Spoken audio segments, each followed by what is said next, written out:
વિરસદ વાળા જ્ઞાનજીવનદાસજી સ્વામી 150 વર્ષ હરિકૃષ્ણ મહારાજનો પાટોત્સવ આવ્યો ને ત્યારે મારી દીક્ષા થઈ સાધુની વડતાલમાં. એ મારી દીક્ષા તિથિ વડતાલ હરિકૃષ્ણ મહારાજ 150 વર્ષના ઉત્સવમાં. ત્યારે પછી નવા જ ભગવા પહેર્યા, કપડાં પહેર્યા હતા અને અકડે ઠાઠ સભા મંડપમાં સભા ભરીને બેઠી હતી. પગથિયા પાસે જ્યાં ચડીએ આ બાજુના ઓફિસ બાજુના પગથિયા એનો થાંભલો, ત્યાં હું નવો સાધુ હાવ હજી એટલે ત્યાં બેસી ગયો હતો અને સભા ચાલતી હતી.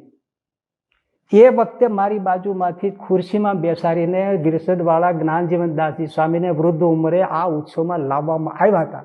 હું તો ઓળખું નહીં. મારી બાજુમાં એક બહુ ભાવવાળા ડોસા બેઠા હતા. એ મારો તો સાધુ થયેલો અને મહીમાંથી વારે વારે મારે પગની રજ લે, મને પગ દબાવે ને આમ કરે અને મને કીધું, જો સાધુરામ, આ વિરસદવાળા જ્ઞાનજીવનદાસજી સાહેબ મહાસમર્થ પુરુષ છે, એમને એક કોડી જેટલું દ્રવ્યની પાસે રાખ્યું નથી, ભગવાનની જેમ ઐશ્વર્યો વાપર્યા છે, ભગવાનની જેવો સાધુ છે, છતાંય એ પૂજા તો મનાતો નથી હો સાધુ.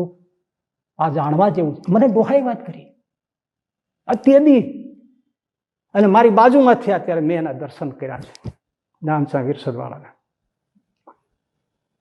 આજે હું મારું તો ગદગદ થઈ જાઉં.